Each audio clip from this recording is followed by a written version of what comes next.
you. Well, good morning, everybody. Wow.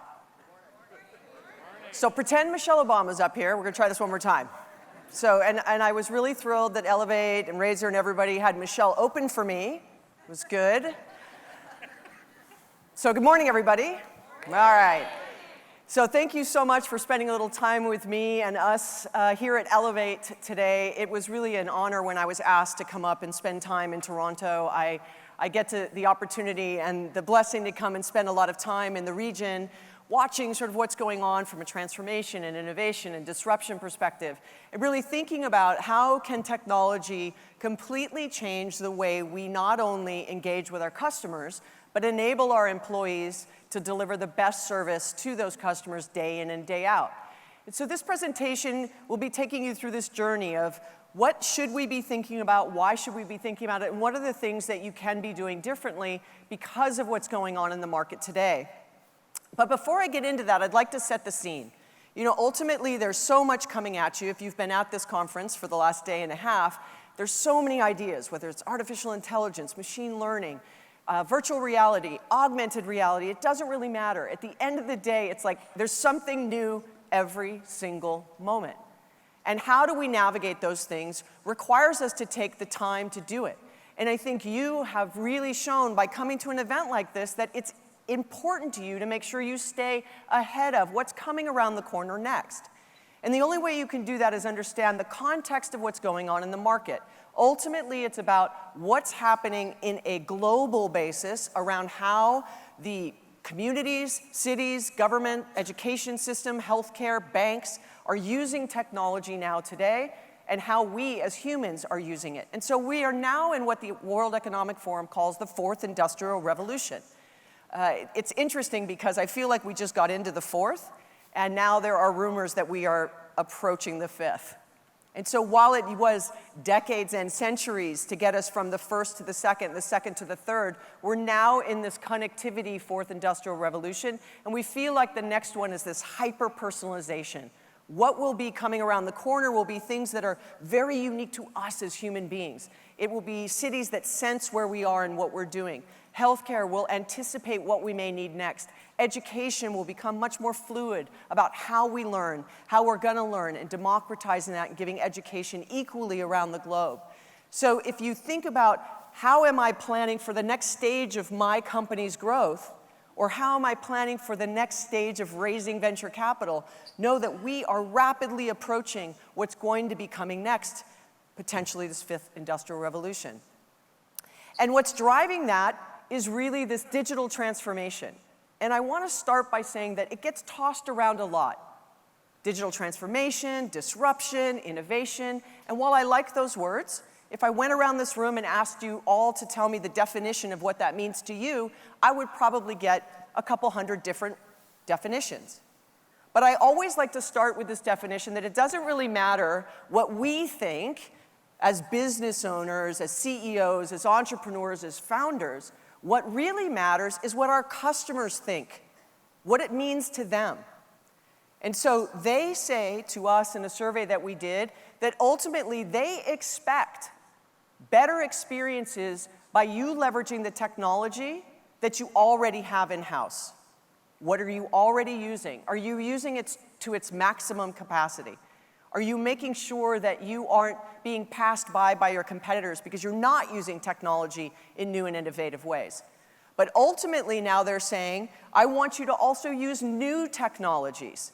I now know that I can get from what I can do on Uber, or how I can order coffee, or how I can check into my hotel room, or what I can do on voice in my home, or how I can control my temperature, how I get directions in my car. All of these consumer experiences that have made their way into our lives are now expected to happen in our business lives as well. And so if you're not using those new technologies, basically what the customers have told us is it means you have apathy towards them, that you don't care enough about them as your customers to actually make those investments in technology to help your relationship be more seamless, less friction, and driving these compelling moments of amazing customer experiences. So technology is to run the business, yes, but it's also to enable your employees to deliver these amazing experiences day in and day out. So now, how do you navigate that? If we're moving rapidly towards this fifth industrial revolution, your customers are demanding you use technology in new and innovative ways. They will leave you if you don't. How do you navigate it? The first thing that we realized was there were 4 main pillars. No matter where we were in the world that the survey was conducted, and I get the opportunity to travel pretty much every week somewhere in the world having very similar conversations with startups and founders and established companies. And it doesn't matter, somewhere, somehow in the conversation, we end up with these 4 pillars. The first being this experience. The experience that you have as a customer, as a citizen, as a student, as a patient, as an employee, those experiences that you have with the company or the brand or the institution that you're dealing with. And ultimately, this customer experience has reached a tipping point. In my prior life, I used to work at a company called Gartner. I was a research fellow there, driving research around customer experience being as important as the products and services that were being sold. I was part of the team that made the prediction that marketers were going to spend more on technology than the CIOs by last year. Thankfully, that prediction came true. It actually blew that number out. But what that means is we as customers and consumers care about this experience even more today than we thought that we would. And the reason why is because you all will remember, I will remember, the experience we have with a brand much longer than the price that we paid. So if I could see you, because I can't really see you, but if I could see you, I would ask, how many of you have caught an Uber in the last 30 days? And people will raise their hands. And then I'll say, how many of you remember what price you paid for that Uber ride? And usually what happens is almost the whole room will raise their hand saying, yes, I've caught an Uber. And almost all the hands will go down and say, I don't remember what I paid. But then if I ask you, do you remember if the car was smelly? If the driver was nice? Did he drive good? You know, did he know where he was going? Was he too talkative? Was the music too loud? Did the car smell? You all go, oh, I remember that. But I don't remember what I paid. And so that's that experience layer really transforming what's important to customers. And so we have this prediction now that we think, if we look back in time in 2018, we all said what we think of products against what we think of the experience we have with a brand is about 80%. Now we think it's actually going to move to 100% even, meaning what you make is interesting. You think it's the greatest thing. It's the shiny new object. It's going to disrupt the world. Your product will stand on its own 2 feet. What this is saying is it's not going to stand on its own 2 feet unless you have an equal or better experience surrounding that product. How you sell it, how you market it, how you support it, how you service it, how easy it is to buy, how easy it is to return, how easy it is to use. Everything around the experience will become equal to the products that you build. And it has proven to be this great differentiator. So when I went down on this journey of writing the book Growth IQ, I wanted to say, what are the ways in which businesses are growing?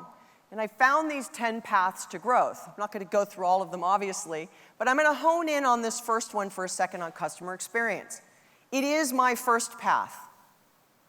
Everything should start with and end with your customers. Behind every decision you make should be a customer. Now, I want to be clear when I make that statement. It has to be employee first and customer centric. You have to make sure you're empowering your employees so that your employees can do what's best and right for your customers in any way, in any channel that they engage with you. So when I say start and end with customer, in that context, I literally mean your customer could be the employees that are using the technology in your own company, and then the experience that they would then give to the customers that are external of your company. Now, why is that important? Customer experience is no new concept. It's been talked about for a very, very, very long time. But what makes it so important now? These consumer experiences that I was just talking about, that Uber example, that we have this hyper expectation of how quickly we can get our hands on whatever it is that we want to buy. And so the C-suite, or the executives, CEOs, founders, entrepreneurs, are saying it is highly important to us. I care about net promoter scores and customer satisfaction scores and how happy are our employees. What is the experience someone has with my brand? Are they willing to actually refer my brand out? Are they talking positively or negatively about my brand? How quickly with social, as you were just hearing, right? Those moonshots of, you can start movements on social for positive. You can also have customers start movements on social on the negative. So emphasizing CX makes sure that you're all very focused on what is coming in the future. Now, we will also pay more for a great experience. And so I tend to use coffee as the example. Sometimes there's free coffee outside at events like this, and I will see no one getting free coffee, and I'll look across the street, and you'll see the coffee house across the street has a line out the door. So we've all chosen to walk past free and spend $2 to $7 to have coffee. And yesterday, I was on my way in, and I said, I'm going to look for a Starbucks. So I open up the Starbucks app. You know, you can search stores. And here's my little blue dot in this sea of like 75 green dots in like a 4-block, 5-block radius. So I tweeted out that here I am, a little blue dot in a sea of green dots, looking for a chai latte to love me, right? It was this crazy thought that there are that many $6 cups of coffee in like a 5-block radius. So we have said we will pay more for a better experience. And analysis shows that those companies that focus on customer experience actually grow faster than the rest of their industry, same industry, 6 to 7 times above the market as well. So those that focus, get it right, have the ability and the opportunity to grow faster, because remember, I buy once with $1. The second time I buy, I'm buying because of loyalty. The second time I'm buying is because you have proven to me that what we exchanged from a money and service and product has met my expectations, and I'm willing to do it again. And then 82% of us are saying, I don't care if I'm in my consumer persona or my business persona, I want the same experience. So how easy it is for me to buy a book, which pretty much transforms so many industries, including the company that I work for. Mark Benioff said, famously in his book, Behind the Cloud, I want to make buying enterprise software as easy as buying a book. I want to do ordering a taxi as easy as buying a book. I want to make getting a hotel room as easy as buying a book. I want to find office space as easy as buying a book. We could rattle it off. It all goes back to as easy as buying a book, which is our consumer personality. So if you move past experience, now you say, okay, I might agree with that, or I totally agree with that. Now how do I do it? This is where innovation really starts to play its hand.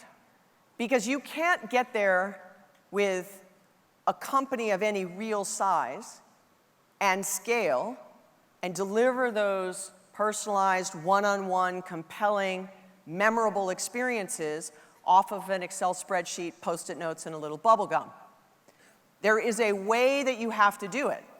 Now, it isn't just customer relationship management. It isn't just marketing automation. It isn't just email marketing. It isn't social listening. It isn't all those things. It's all those things. And so ultimately, you have to pick the bet on where are you going to make your understanding of how am I going to use innovation in a way that allows my customers, remember, as I said at the beginning, to not feel I don't care enough about them to make this investment. And they want you to make new products and services on a much more regular basis. So I used to be able to order over the phone, then I could order on an e-commerce site on the website. Now I'm able to order on an app on my phone. Now I want to be able to order in-app on Instagram. I want to be able to take an order from Twitter and Facebook. Wait, now I want to be able to do it in video on YouTube. I want to be able to do it in WhatsApp. That is where commerce is going. So just because you innovated to get yourself from offline to online, from no commerce to e-commerce, to I have a retail storefront to an online storefront, that is no longer enough. So customers are saying, you have to give us options. Now, I don't want you to hear that I've just said, oh my God, I have to be in 9 places. I'm not in 9 places. I'm going to fail. My customers are going to leave me. They're not going to want to do business with me anymore. That's not what I'm saying. What I'm saying is you have to pick those bets based on who's your customer, what are you selling, how do they want to buy, where do they want to buy, and are you there? You can't be everywhere, but you have to make sure that you're in the majority of where they want to buy. And if you miss this boat, and if you make the wrong bet, what's happening is that you make decisions on technology from an innovation standpoint that start to silo your business that impact the customer. So for example, sales decides to do one thing, marketing decides to do something else, customer service decides to do something completely different, legal decides to do something else totally different, then accounts payable or receivable, right? The billing department does something totally different. And so this really easy, seamless sales experience that you tried to create now is 12 clicks on the website. They have to fill out a form, sign on DocuSign, send it back. You got to get an answer. Then they have to accept these terms and conditions. There's no and by the time it gets to sell, the customer's exhausted. So you have to make sure when you're making these bets, you have to make sure that you understand, you have to break down these silos between the organizations that have customer-facing impact. More specifically, sales, marketing, and customer service. And that's where innovation for innovation's sake can go awry. As you can see in the bottom right of this, the average that we see is 900 apps in an enterprise. And 29% of them are actually integrated, which, I'm going to go back to what I said, if your employees cannot serve your customers in the way that they want to be served, they're going to leave. If you only have a quarter of your apps integrated and they're having to bounce between multiple tools in order to serve the customer, guess what happens? They're not happy. Guess what happens when your employees aren't happy? Your customers for sure aren't happy. So you have to make sure, employee first, customer centric. So now we've gone experience, then we've gone to innovation. This next one is really something that is starting to play a bigger role in what brands, consumers, and businesses choose to engage with, and that is about trust. There's a crisis of trust, as you can tell by my accent probably. I am from the US. And there is a crisis of trust around all kinds of things. But I would say that ultimately when it comes to business, the consumer, the business wants to know, can I trust you? Can I trust you with my data? Can I trust you with my information? Can I trust you with it could be sensitive health records. It could be, all kinds of things that you say, I don't know if I feel comfortable sharing that information. Now, there's some things that you have to think about when you start to go down this path of, I want to lean into experience. I want to start using technology in new ways. Whether it's AR, whether it's virtual reality, whether it's machine learning, whether it's voice. Ultimately, if you've got a voice app and the voice device is in someone's home, there's this whole concept or theory now that it's listening all the time. One day, Alexa just started laughing in my house, and I was like, I'm totally mortified, not sure why, right? And that little circle just lights up every once in a while, like, I wonder what she's thinking. And who's listening? So ultimately, that's a real question. Do I trust that device is not listening to everything that I say? And so how are you going to position these new innovative technologies in a way that your customers actually trust it? And so it has everything to do with transparency, how you share that information, where you use it, how you use it. But interestingly enough, depending on generation, consumers, customers are more willing to give data about themselves if, in fact, they believe that they will get a better service because of it. They're neutral if they think, look, if it's gonna, I'm sort of indifferent, doesn't matter. I'm not giving something that I'm not worried about, like, my name and my address. If it's my credit card and in the US, my social security number, my date of birth, and maybe credit cards and things, I'm a little more sensitive. But then if it's like health data or family history or my bank or my investments or stock or past, now I'm a lot more sensitive. And then if it's things that are really about your family, and especially for children, like now I'm really sensitive. And so it has to be this transparency and how you're using the data for the benefit of the customer, why you're doing it, but more importantly, you have to make sure you are telling them very clearly how and why you're using that information. You have to make a decision of what you want to capture, why you're capturing it, is it important, and then making sure you are sharing with them, especially when you get into things like GDPR, if you're doing business outside of North America, if you're doing it in Europe, as well as, especially now with some of the things that are going on between China and the US, how is it that we're sharing data, sharing information? When the world conducts commerce in a very seamless way now. It doesn't matter where you are, you could buy from anywhere. So now you have experience, you have innovation, you have trust, and the fourth one is values. This is where I really think there's an unmet and untapped opportunity. What are the values of your company? What do you stand for?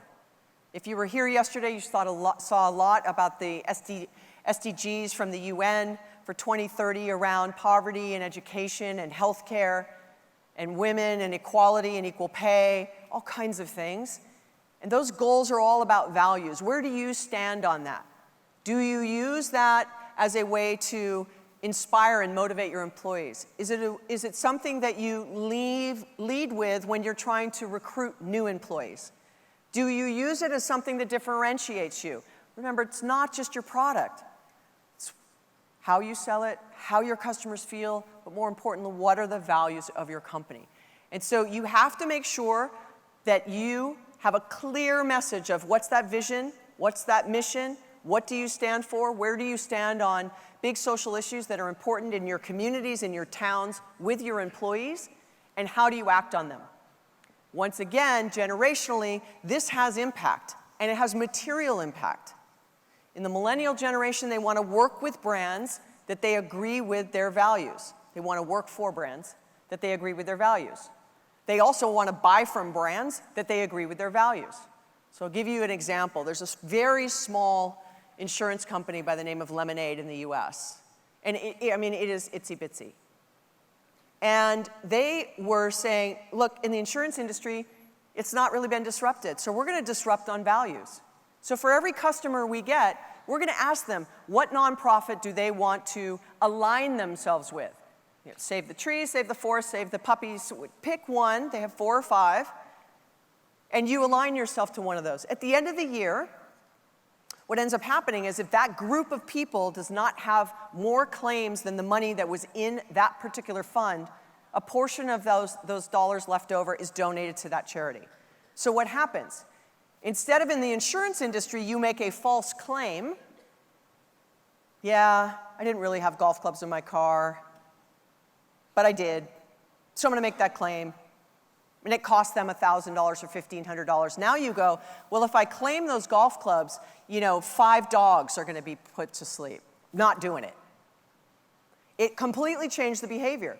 So in a very stodgy, very old school insurance industry, now they've done 2 things. One, they have a much younger customer base.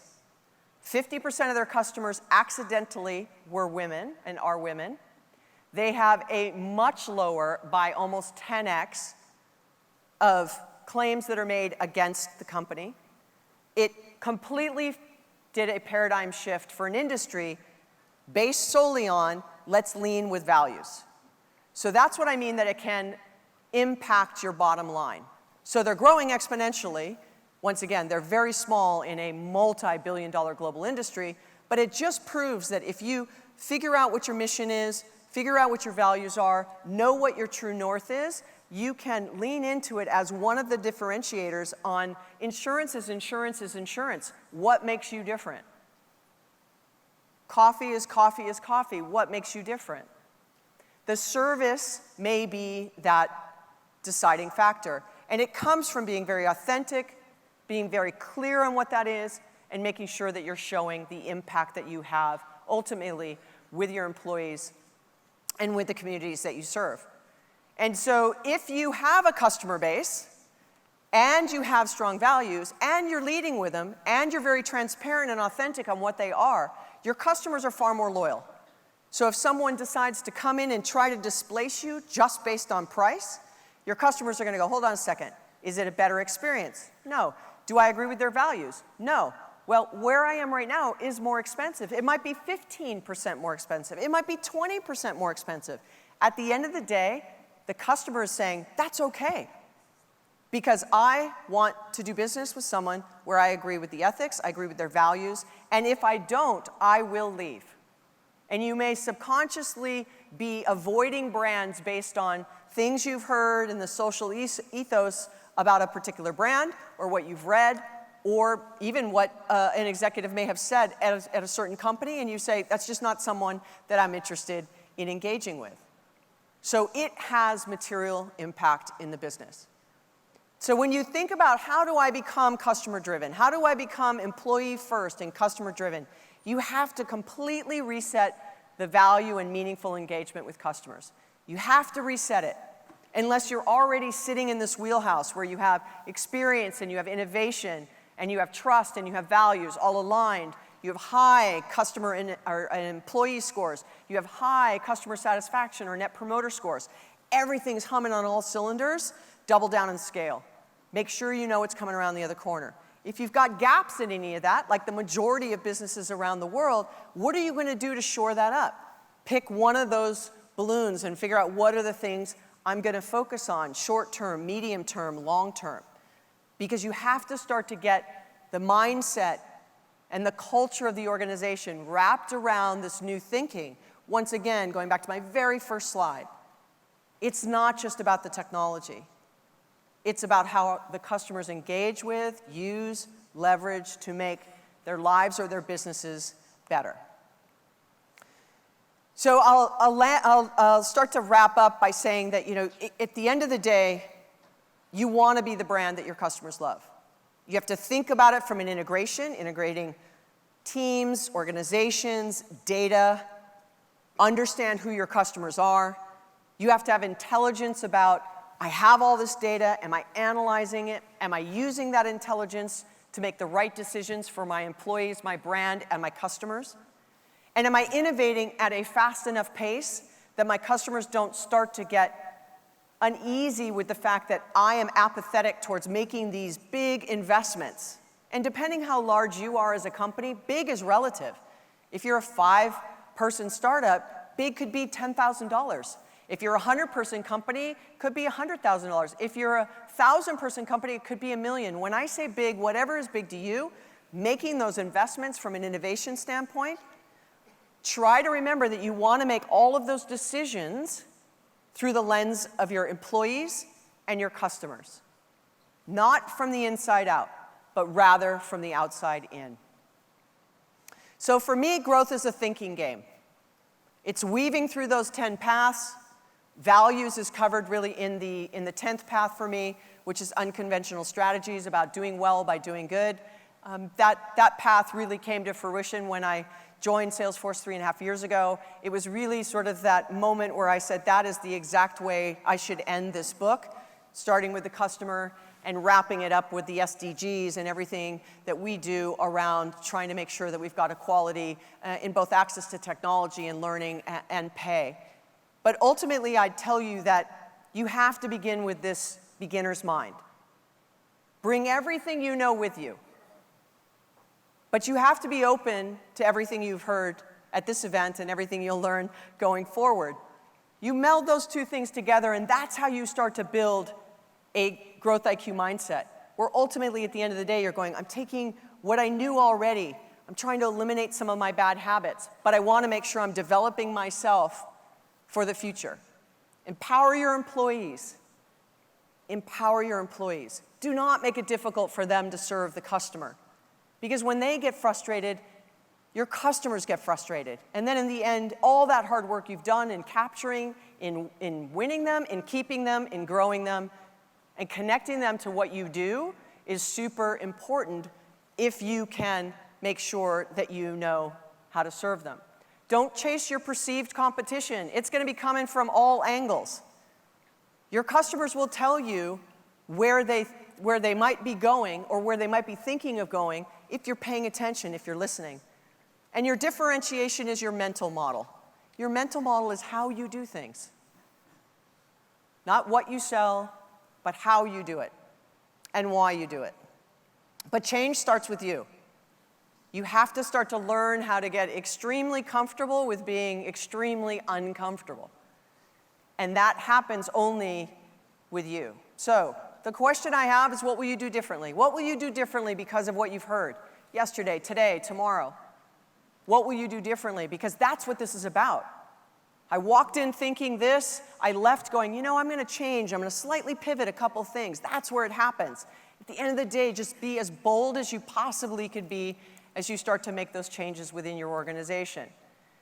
So I'm going to wrap this up by saying, if you want any of the information that I shared today, you can get the research free at salesforce.com/research. You can follow me on my podcast called What's Next with Tiffani Bova. And then from a book perspective, I'd like to just thank my friends at Salesforce Canada. They're going to be giving out 200 signed copies out at our greenhouse outside to all of you. So if you'd like to go get a copy, please do. And with that, I'd just like to thank you for your time and attention today. I appreciate all of you who are Salesforce customers. I hope to see you again soon. Thank you.